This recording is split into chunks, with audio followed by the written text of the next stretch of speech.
Hello বন্ধুরা, কে কে খাবে chicken pakora? বাবা, নামটা শুনেই মনে হচ্ছে সবাই জিভে জল চলে আসার মতন বলেছি আমি। হ্যাঁ, সত্যি জিভে জল চলে আসার মতনই চিকেন পকোড়াটাই হয়েছে। এত সফট হয়েছে না বন্ধুরা, তার জন্য কি করতে হয় জানো? দুপুরবেলা বা সকালবেলা যতক্ষণ তুমি ম্যারিনেট করবে, রেখে দেবে, তাতে চিকেনটা খুব সফট হয়। আর যদি সেটা ফ্রিজে রেখে দিতে পারো ম্যারিনেট করে, দুপুরবেলা তুমি ফ্রিজে রেখে দিলে আর যখন খাবে তার ঠিক আধ ঘন্টা আগে মাংসটা বের করে রাখবে, মানে চিকেনটা ম্যারিনেট করা।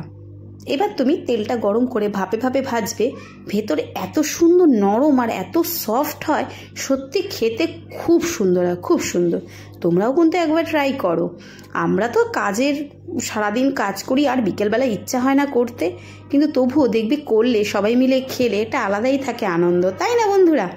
তো এই যে গরম গরম ভাজা হয়ে গেছে অলরেডি, আমরা পেঁয়াজ, শসা, কাসুন্দি, চিলি সস, টমেটো সস নিয়ে আমরা বসে পড়েছি খেতে। এই যে ভাইয়ের বউ খাচ্ছে, মাকে বললাম বসো বসো তুমিও খেতে বসে পড়ো।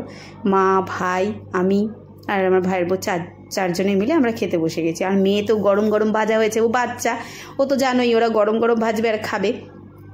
তো ও খেয়েছে আর সত্যি খুব ইয়াম্মি হয়েছে, মানে খুবই টেস্টি হয়েছে। তোমরাও কিন্তু একবার ট্রাই করো চিকেন পকোড়া, কেমন?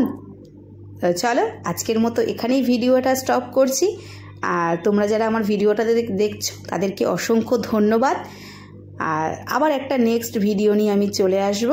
ততক্ষণের জন্য তোমরা ভালো থাকো, সুস্থ থাকো, কেমন? আর আমাকে এইভাবে ভালোবাসা দিয়ে আমার পাশে থেকো।